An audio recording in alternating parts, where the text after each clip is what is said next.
Hey guys, this is Jeb Sherrill again with the chair system, and today we are going to start integrating the chairs with chord shapes.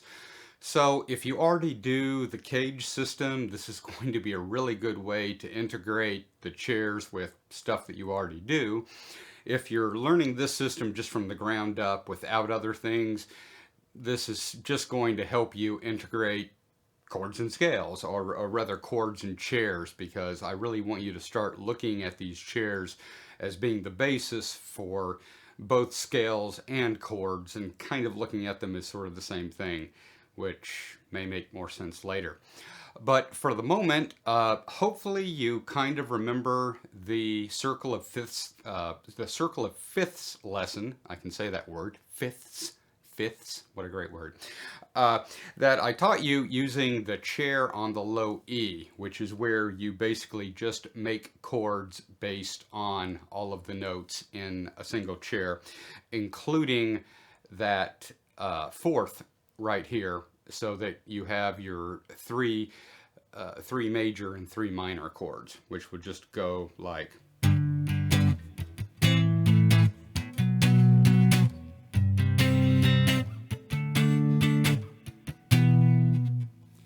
And so for that, you're only using four chord shapes, and they're really just variations. You are using the E, the E minor, the A, and the A minor. Except that you're using them as bar chords, or I tend to use finger chords, so I'm just going to do that for this too. So my chords are going to look a little more like this. It's the exact same thing as a bar chord. I'm just kind of using less fingers. I like to use one finger to cover two notes. And today we're just going to work on the minor shape, because that's what we've been working on lately. So you remember this shape? This shape where you have the first, second, third, and then the lower fifth and the higher fifth. And since we already learned that there's one of these under every chair, we also know that the E minor chord is always going to be using the bottom of a chair. Why? Because that's your fifth and your root. So this shape right here, this shape right here, and if you come down here,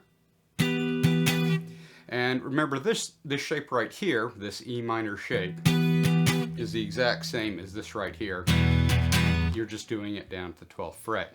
So if you're playing a chord like this, a minor, any minor, up and down the fretboard, it's going to work in the exact same way. You're going to have this shape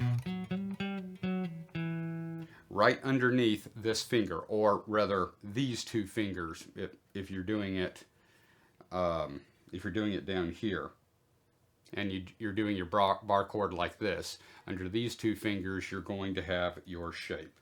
And so no matter what, it's going to be right there. If you're holding the A minor shape, it's the same thing.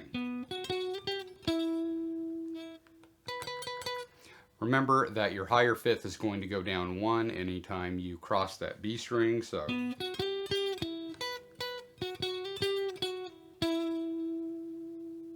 So that's enough for using the chair guitar. I'm going to switch over to a regular guitar now, so you get the idea of how this looks on a regular guitar.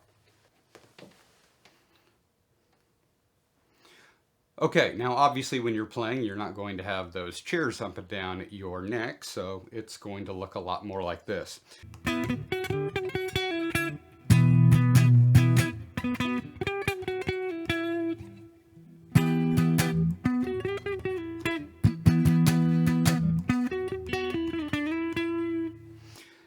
Now, so what you're able to do with this is, because any chord, or any minor chord that's shaped like this, for instance, we have these two minor chords that are part of the G, E minor group, which is, of course, A minor and B minor. So when you're playing these chords and you're wanting to do rhythm and lead at the same time, it works just like this.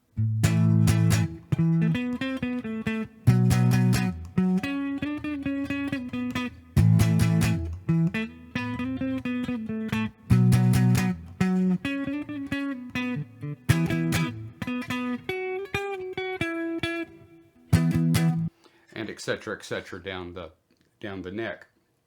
So basically, any minor shape is going to have this. And additionally, you actually always have the shape right here as well. So you can play it in more than one place.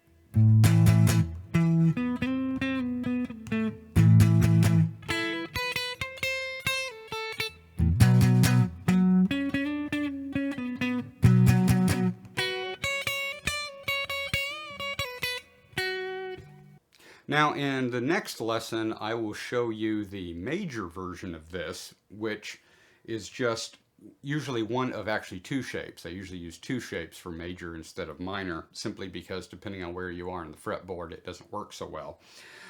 One shape I use is this, or I use this.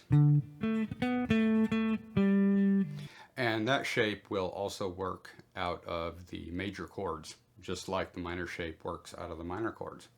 So I will see you guys on the next episode.